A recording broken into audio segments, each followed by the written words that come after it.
saya belajar mengenai tentang besi. Ternyata besinya itu sangat banyak. Kalau di dalam buku-buku tentang perkerisan itu, kalau yang saya ingat saya ada sekitar 1000 lebih lah jenis besi itu. Ada yang orang bilang ada yang dari apa? Dari batu meteor. Kalau unsur dari batu meteor memang diwajibkan bagi orang dulu. Kalau orang terdahulu itu memang wajib bahan pertamanya adalah bahan meteorit. Meteor.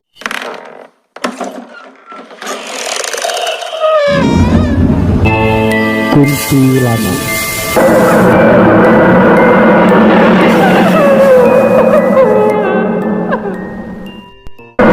Assalamualaikum warahmatullahi wabarakatuh. Waalaikumsalam. Hamdanallah, salatan wa salaman alaika ya Rasulullah.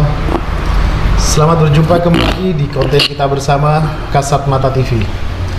Malam ini kebetulan tim Kasat Mata TV sedang sowan sambang-sambang kepada salah satu pecinta kolektor benda-benda pusaka.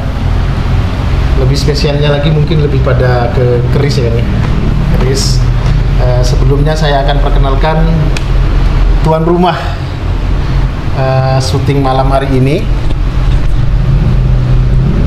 Beliau ini adalah Mas Lubis. Saya biasanya nyebutnya Kang Lubis. Kalau dalam dunia perbendaan pusaka, beliau ini disebut sebagai Ki Joko Samudro. Kita tadi sempat bincang santai bahwa nama Samudro itu adalah nama dari salah satu keluarganya beliau. Untuk menghormati dari leluhurnya, maka garis keturunan ya. Maka nama Samudro ini diabadikan di nama samarannya beliau atau nama EKE-nya. Alhamdulillah malam ini kita akan mengangkat tema yang berbeda dari biasanya. Kalau dulu kita biasa konten-konten yang berbau misteri, malam ini kita ada mistisnya juga, tapi mungkin lebih pada unsur budaya. Karena malam hari ini kita akan berbicara tentang pusaka, lebih spesifiknya lagi adalah keris. Apa itu keris? Unsur budayanya apa? Mari kita kulik bersama dengan Ki Joko Samudro atau Kang Lubis. Selamat malam Kang Lubis. Selamat malam. Apa kabar ini? Alhamdulillah saya. Malam ini tetap saya ditemani oleh pembawa acara kita yang satunya adalah Ustadz Adulay. Kabarnya baik Ustadz? Baik. Baik.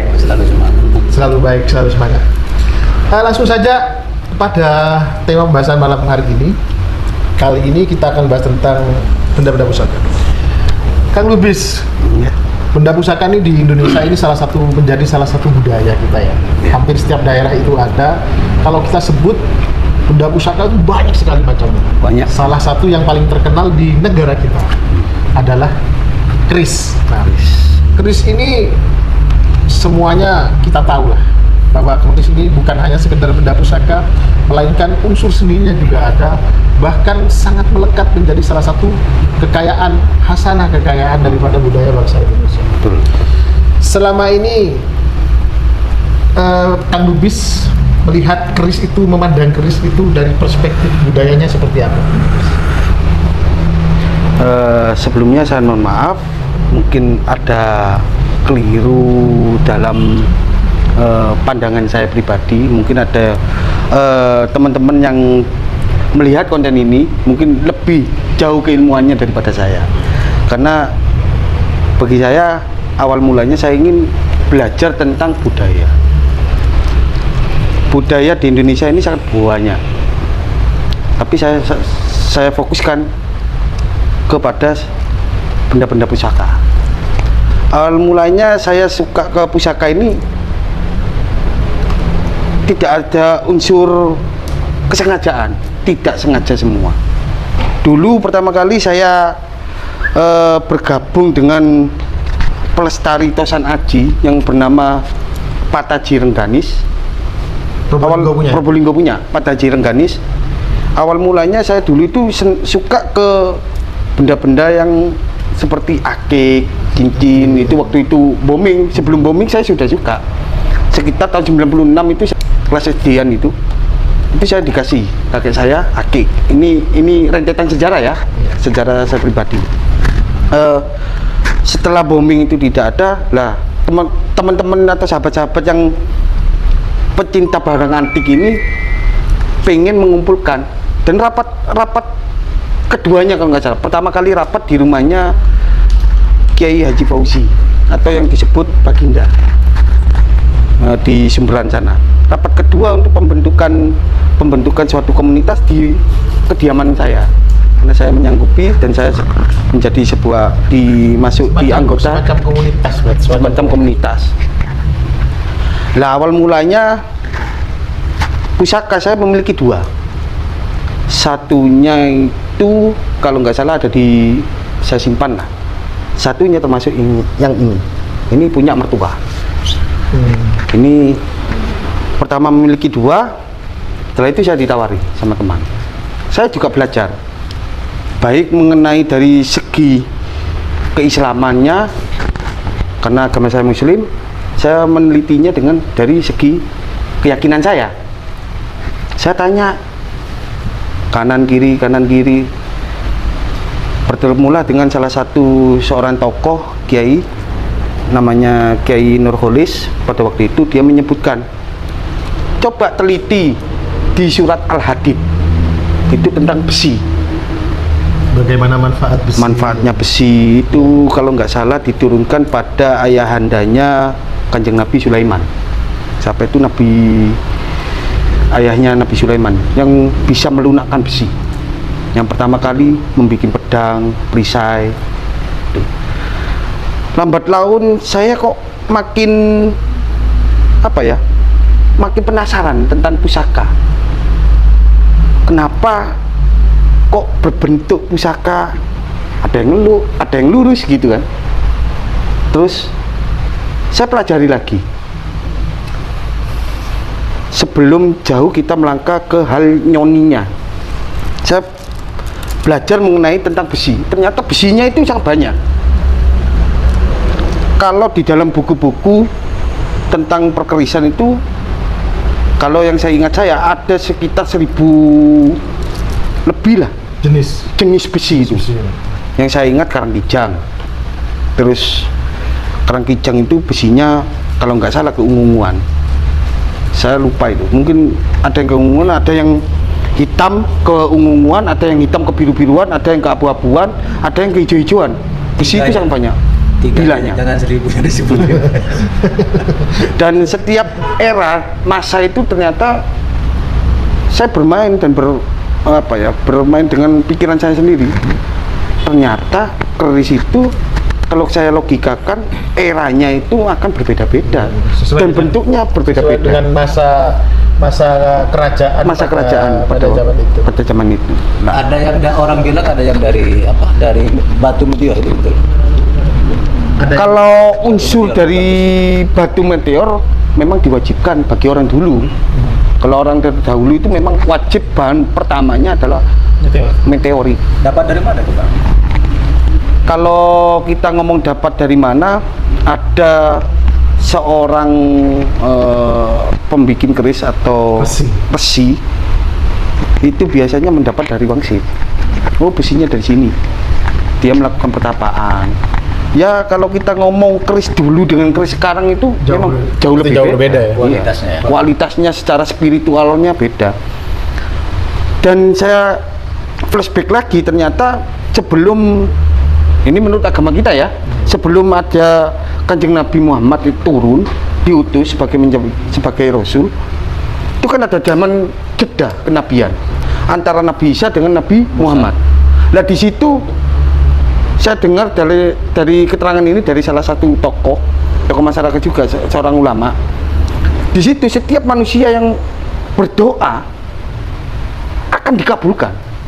Nah termasuk salah satunya berbuah pusaka ini. Salah satu contoh, pamor melati tumpang. Apa itu? Pamor melati tumpang ini ada maksud dan tujuannya. Maksud dan tujuannya gini. Kalau kita logikakan melati bunganya harum, disukai. Banyak yang mengatakan adalah pamor kerezekian. Pamor melati tumpang salah satunya pamor yang diburu sama banyak Dagang begini. bukan sang kolektor. Nggak, maksudnya kan begini, kalau saya dulu pernah diskusi juga tentang keris ya. Jadi keris itu dibuat oleh seorang resi itu tergantung siapa yang akan memakai keris tersebut. Jadi kalau misalkan yang datang ke resi itu adalah seorang saudagar, maka proses pembuatan keris tersebut, doa-doa yang diberikannya dalam keris tersebut, maka dia sesuai dengan si saudagar tersebut. Jadi keris yang akan dibawa oleh sang saudagar, keris yang berkaitan dengan kerezekian. Kalau yang datang itu seorang kesatria, seorang pendekar, maka keris yang diciptakan oleh seorang resi itu berkaitan dengan ilmu kanuragan, perlindungan diri dan sebagainya. Kira-kira seperti itu kan mungkin. Kalau bicara tentang itu ada dua kemungkinan. Keris itu pesanan atau tidak. Nah, di dalam dunia pusaka ada dua. Satu rekan, satu tiban.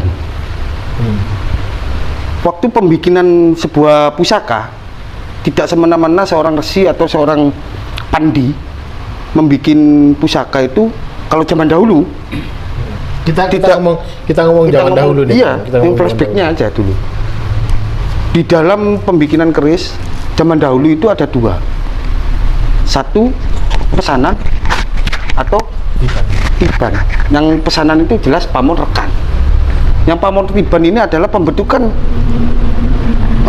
sebuah keris, karakter keris atau yang disebut pamor keris. Tiban maksudnya ini waktu ditempa, pamor itu muncul sendiri karena mungkin spiritualnya seorang empu. Kayak contoh kalau kita contohkan yang waktu kejadian terkenal itu di era Singosari, waktu itu Ken Dedes memesan keris untuk membunuh raja di Tumapel, ya kita sebut Empu Gandring. Itu pamon rekan, rekan itu istilahnya. Pamon rekan itu pesanan. Karena si pemesan itu seorang Ken Dedes untuk merebut sebuah kekuasaan dan menikahi seorang putri permaisuri Tunggula Metung siapa itu sejarahnya, maaf agak lupa ini. Itu beliau memesan dengan jangka 3 bulan, kalau nggak salah 4 bulan harus jadi. Tapi si empu tidak bisa, harus 1 tahun karena melakukan sebuah ritual untuk mencari bahan besi. Sebuah pembentukan kayak apa ini dibikin lurus atau itu harus melakukan sebuah spiritual. Artinya ketika seorang resi atau empu menciptakan sebuah benda pusaka, dalam tanda kutip ini adalah keris, nggak sembarangan berarti. Oh, nggak sembarangan. Karena apa? Energi yang dipancarkan dari sebuah besi atau yang dicampur terus dilipat itu harus melakukan, kalau kata ritual, kalau sekarang kita katakan tarekatnya. Kita salah satu contoh, kita memesan sebuah keris. Memesan ini belum memesan pamornya apanya, itu kan tergantung nantinya. Saya memesan keris. Ya kalau sekarang dinilai dengan materi semua, asal jadi aja kan, banyak. Tapi di dalam situ tidak menutup kemungkinan sebuah empu atau seorang empu itu menciptakan sebuah keris. Di zaman sekarang pun ada yang bagus-bagus gitu. Kalau di dahulu, saya dengarnya nih, saya bukan zaman orang dahulu ya, cuma mendengar dari cerita-cerita 40 hari pertama puasa untuk mencari bahan. Setelah bahan menemukan, 40 hari puasa untuk menentukan apa? Bentuk keris. 40 hari, 41 hari, 40 hari itu biasa itu puasa. Oh, bentuknya ketemu, melakukan reket lagi sambil menggarap 40 hari. Setelah jadi, barulah diisi dengan doa-doa. Seumpama kita mengharapkan kelancaran rezeki. Oh, kalau orang dulu kan berdoanya ya bukan kayak kita sekarang kan. Berbeda, dititipkan. menitipkan sebuah pada suatu barang. Contoh, kita bermain logika aja. Sampai membuat sebuah HP, seumpama sampai produksi HP, mesti sampai ada maksud dan tujuannya.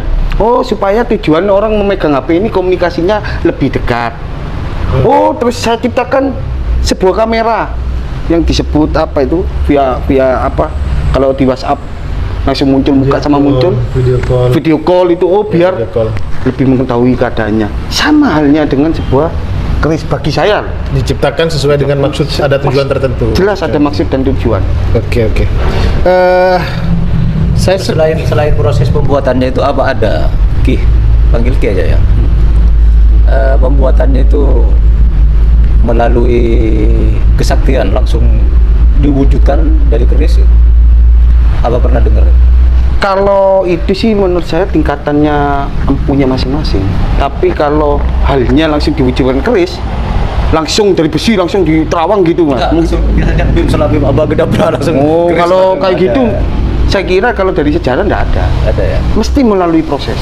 Karena itu makanya filosofi di perkerisan itu adalah ada filosofi. Ada keris langsung datang sendiri gitu. Oh, itu pengambilan, beda lagi cara. Ada keris ini tanpa nama, tiba-tiba langsung datang sendiri. keris tak bertuan kali Pak. Keris tak bertuan. Oh, itu beda kan, secara penarikan atau kita mendapat wangsit beda. Tanpa nama, tanpa bentuk, entah dari mana, tiba-tiba ada. Itu apa mungkin dari apa? Dari bangsa gaib apa memang ada Kita sendiri? membahas itu nanti dulu lah. Kita membahas ininya dulu lah, secara tentang kerisnya dan pembikinannya dan maksud tujuan keris itu sendiri. Artinya kalau bisa saya simpulkan dari Kang Lubis tadi bahwa keris itu diciptakan itu melalui proses yang cukup rumit ya. Ada tahapan-tahapan tertentu proses pembuatannya sampai ada ritual. ada ritual-ritual tertentu sehingga mulai dari bahan baku barang yang tidak berbentuk sampai menjadi sebuah karya seni yang luar biasa bagusnya. Kira-kira seperti itu. Ada yang pakai itu lagi, Gus. Ada yang pakai tangan katanya. Tangan. Iya. Ya, makanya kalau saya sebut itu adalah tingkat spiritualnya empunya masing-masing. Ada yang pakai Apa namanya? jilatan, ada pakai pijetan. Itu yang dinamakan keris pijetan. Biasanya yang ciri khas keris pijetan itu adalah Joko Suro. Maksudnya pijetan itu gimana?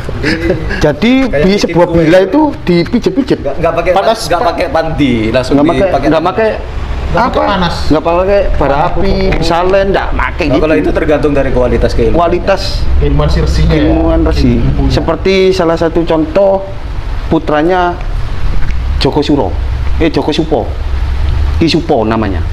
Siapa itu? Ki Supo itu adalah salah satu murid muridnya Sunan Ampel. Oh Mbah Sunan Ampel. Allah. Pada waktu itu masih termasuk di era kerajaan Majapahit, dan Empu Supo itu termasuk empu yang dipercayai oleh kerajaan dalam. Jadi setiap membentuk pusaka, Dia kayak buat dari bahan tepung aja dibentuk Mungkin- pakai tangan ya. itu keturunannya. Kalau Suro. besinya ada, cuma proses pembuatannya pakai tangan. Pakai tangan. Iya maksudnya ya kan kalau pakai logika saya yang sekarang dengan besi yang seatos itu, sekeras itu kan nggak masuk akal Pak dibentuk. Artinya kan memang orang yang buat itu memang Dia tuh nggak pakai logika, tapi pakai ilmu. Akhirnya mudah. Semuanya pakai ilmu. Pakai ilmu. Pakai ilmu. Kenapa? Logika lama-kelamaan lo gila. Ya. Kalau kita balik pada Al-Quran lagi di surat Al-Hadid itu di ayahnya Nabi Sulaiman itu pun besi bisa dilipat-lipat. Besi itu bisa dilipat-lipat pada zaman Nabi siapa itu? Sekarang banyak tuh, Ki. Besi Ada lah, banyak. Ada beberapa banyak ya. bukan banyak tapi ada. Mungkin di daerah situ Bondo masih Para ada. kiai yang beneran Kiai bisa. bener-bener kiai yang istilahnya warok lah istilahnya. Soalnya di dalam ilmu perkirisan yang tadi ya kita flashback kembali ada dua, rekan dan diban. Pembahasannya kan gitu. Yang rekan ini timbul yang rekan ini adalah pemesanan. sesuai dengan pesanan ya. Pesanan seseorang. Untuk apa? Untuk apa keris itu bisa. Berarti yang seperti saya sampaikan tadi itu loh, Ki. Iya, rekan. Jadi seorang pedagang misalkan datang ke seorang resi, buatin keris. Karena dia seorang pedagang, maka dibuatlah keris isinya ya pamor pedagang. Ya, pamor pedagang. Terus kalau pamor tiban itu muncul dengan sendirinya Dari karakter bahan bakunya mungkin. bukan dari karakter bahan bakunya, dari spiritual. Oh, dari spiritual pembuatnya. Apakah keris ini hanya dikenal di Indonesia? Gitu? Oh, banyak keris. Di Malaysia ada, terus di Thailand, tapi namanya itu akan beda-beda. Tapi yang sama hanya di rumpun Melayu. Rumpun Melayu nyebutnya semua keris. Seperti Malaysia, Singapura itu Memang nyebutnya sempat keris. jadi polemik ya. dulu. Polemik tuh. Jadi polemik. Ada klaim. Ada klaim budaya. Jadi tahun berapa saya juga lupa bahwa negara jiran kita itu pernah mengklaim bahwa keris itu adalah bagian dari budaya mereka. Tapi ya alhamdulillahnya sekarang UNESCO mengakui bahwa keris itu adalah budaya bangsa kita. Saya dengar itu keris itu budaya Indonesia yang memang membudaya di Indonesia, bukan di negara lain. Katanya seperti itu. Karena ketika bercerita perihal keris itu pasti Indonesia, bukan negara lain. Kenapa kok masih diklaim dengan negara-negara tetangga kita? Karena pada waktu kalau kita ngomong sejarahnya, Majapahit itu kan menguasai Bisa Mas, bener-bener Mas. Menurut saya menguasai masuk akal. dan benturan adat budaya di sana mesti jelas terjadi. Awalnya mungkin karena ya kalau ini bukan soal kemungkinan ya, tetapi memang fakta sejarah bahwa kerajaan Majapahit dulu menguasai Nusantara ini, bukan hanya Nusantara yang kita saat ini menjadi NKRI ya, tapi juga termasuk sampai hampir ke semenanjung Jepang kan. Juga dikuasai oleh kerajaan Majapahit. Jadi kalau sudah dikuasai tentunya kan budayanya juga akan melalui proses akulturasi kan ya. Akulturasi budaya. Nah, ya. Soal keris ini saya dari tadi penasaran sebenarnya. Ada keris, ini kok kerisnya antara yang satu, mohon maaf, dengan yang lain ini kok berbeda ya? Nah, Madura. ini Mas Hura katanya Ki Joko. Estimasi saya era Tuban. Prasangka ya, prasangka. Ini besar Tuban. kalau ini yang dari Madura Ki ya? Yang dari Madura. Madura. Madura. Itu Bali itu. Iya, Ki. Ini keris baru mesen ya. Baru besar. Dapat ya sekitar tahun 2017-an. Untuk pembelajaran aja. Boleh Jadi, dibuka? Monggo. Bismillahirrahmanirrahim. Amin Kang. Gimana? Ya sebelumnya saya akan memberi sebuah pengetahuan yang saya dapat belajar juga, membuka sebuah pusaka itu ada adabnya. Adabnya. Oh, ada adabnya.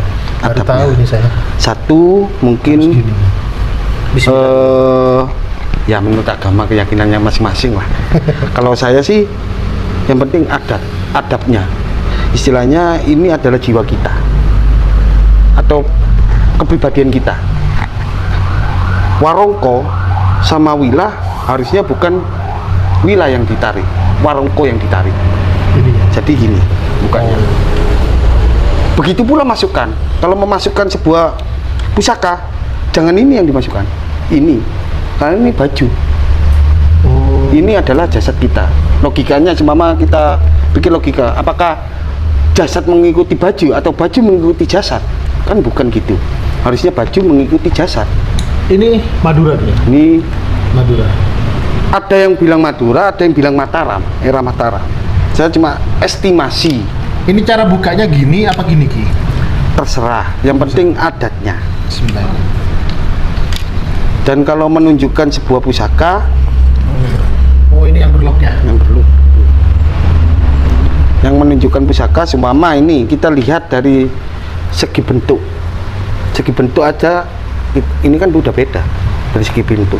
Ini adalah tilam, ini bentuk lu. Maksud dan tujuannya pun akan berbeda lagi. Siapa yang mengetahui maksud dan tujuan? Kita kan cuma meraba. Yang mengetahui maksud dan tujuan pembikin ini. Bikinnya. Cuma kalau kita raba dari segi pamor, bisa kita teliti lah. Istilahnya kita bisa menerawang, oh bahwa ini pamor ini, seumpama ini pamor Wahyu Timurun. Cuma sayang ini agak berkarat karena apa? Satu kemarin waktu mengasih minyak, ternyata minyaknya itu mengandung alkohol, langsung berminyak, langsung karatan. Meskipun setelah diwarangi, kalau kita pegang langsung karat. Karena waktu pewarangan itu kan mengandung arsenik. Nah, itu sangat berbahaya. Racun. Apabila dipegang, ini kan pori-pori kan terbuka. Ada yang mengatakan takutnya ada salah satu pusaka yang beracun. Kalau dia beracun enggak? Insya Allah enggak. Insya Allah enggak semua. Dicoba aja dulu. Kalau sumpama Kayak ada menitik-nitik kayak, maksudnya kayak kerasa. Kalau arsenik itu bahan arsenik memang bahan apa ya? Untuk mengeluarkan pamor itu Katanya semuanya kalau nggak ada looknya itu tombak, kayak bukannya. Kalau tombak dengan keris beda. Kalau kriteria keris mesti ada wetengan, terus ada bila, ada gonjo, ada Tidak semuanya yang tidak berlook itu bukan tombak, bukan. Kita lihat dari Kalau yang ini apa namanya? Model yang nggak berlook itu keris apa namanya? macamnya banyak keris itu. Kalau yang setahu saya di dalam buku itu ada. Kalau yang look itu, kalau yang tidak berlook biasanya ada brojol. Ada brojol, ada keris tilam sari, tilam upih, terus ada kebo. Keris kebo itu ada. Kebo pun itu bermacam-macam. Keris itu sangat banyak. Nah, saya ambilkan bukunya dulu ya untuk pembelajaran kita semua. Ini aja tarik duluan. Nah, dapur keris ini. Nah, kayak gini, dapur ketok. Lurus. Dapur lurus ini, brojol. Ini cundrik, beda. Nah, gajah singa. Ini lurus semua. Yang perlu beda lagi. Banyak karena pinanding. Keris lurus ya. Banyak macamnya keris itu. Nah, ini yang keris seluk 3 campur baur. Nanti kriterianya kita belajarnya di sini. Kalau seorang empu biasanya tidak lepas dari ini. Ada apa ya? Ada rumusnya. Oh, carita kelentang dapurnya, nama dapur ini, dapur keris. Dapur keris, satu kembang kacangnya harus ada satu. Terus lambe gajah satu. Kalau lambe gajah 2 beda lagi nanti. Kriterianya sangat banyak ini. Kita mempelajarinya harus yang ini ya, yang simpel lah. Ganjo itu mana, pengsi itu mana, ganjo itu mana. Tiap ininya ada namanya. Ada itunya, ada penyebutannya ya. Ada penyebutannya. Sawean itu gimana. Jadi mohon maaf Ki. Jadi pemirsa, saya tahunya keris itu ya sekedar keris. Jadi ternyata kalau dari sini Pembuatannya nggak asal katanya. pembuatannya benar-benar gak asal. Ini dari satu look aja ini ya, putaran look ini saja. Di sini ini ada apa namanya? Dreneng. Ini kayak motif-motif apa namanya, kayak WW gitu ya, bentuk W dreneng. Terus ini ada kayak semacam di tengahnya ini berbentuk Sokoan, Nah, ini apa namanya? serawean. Jadi masing-masing tempat itu ada penyebutannya sendiri-sendiri. Liukannya ini ada jalen, gandi, wah macam-macam. Jadi wajar sekali ya kalau keris ini sangat diperjuangkan oleh pecinta budaya kita, bahwa ini patut dan pantas menjadi salah satu hasanah kebudayaan kita, dan kita wajib untuk melestarikan ini sepertinya pemirsa Kasat Mata TV. Jadi untuk lebih mendalami, teman-teman bisa datang ke pecinta keris, salah satunya adalah teman saya Ki Joko Samudro ini. Kalau berbicara keris tadi kembali ke pertanyaannya masnya, apakah keris itu bisa berbentuk sendiri atau dibentuk? Saya kira kalau keris berbentuk sendiri tidak ada, karena semua kita aja dibentuk ya mas. Kalau kita datang langsung ke dunia ini nggak mungkin, kecuali bisa. Bentuk suka-suka. Bentuk suka-sukanya itu tergantung Tanpa rumus tadi itu Ki. Ada juga. Ada. Biasanya itu di luar daerah Jawa. Kalau look 13, kalau menurut saya nih, Mungkin ada yang berpendapat lain. Kalau lu 13 ke atas itu biasanya keris-keris luar Jawa. Patokannya pakemnya saya dengar dari teman-teman, pakemnya Jawa itu sampai 13. Maksimal Paling 13. Lu yang paling iya. Jadi kenapa harus ganjil? Nah, ini yang menjadi misteri. Oh gitu. Sampai sekarang semua look itu ganjil. ganjil. Masing-masing look itu ada Pak Ki ya? Ada maknanya Ada sendiri. maknanya. Ada maknanya 1, sendiri. 2, 3. Ada maknanya sendiri itu semuanya. Nah, ini saya belum mempelajari kenapa lu ini kok harus ganjil. Sempet saya nanya ke teman-teman, kok nggak ada yang lu genep kan enak. Wong kita pasang-pasangan kok genap kan. Kenapa kok ganjil? Karena ganjil itu adalah milik Sang Pencipta. nah yang esa. Kalau menurut saya pemikiran gitu. Terus kenapa tingkat pemrosesannya itu ada yang mudah? Kalau orang sekarang bilangnya, kalau di empu-empu sekarang saya bilang ada yang mudah, ada yang sulit. Karena apa? Kalau yang mudah tingkatannya mungkin tingkat pembikinannya, lapisan, setelah ditempa ditekuk, ditempa lagi, tekuk lagi, itu mungkin sekarang sangat mudah karena zaman teknologinya udah udah semakin canggih. Kalau dulu canggih. kan tradisional. Iya, kalau dulu bikin satu keris atau satu pusaka itu berbulan-bulan bahkan bertahun-tahun untuk menunjukkan kebudayaan keris itu sendiri. Contoh keris yang dibikin empu siapa tadi? Gandri. Empu Gandring.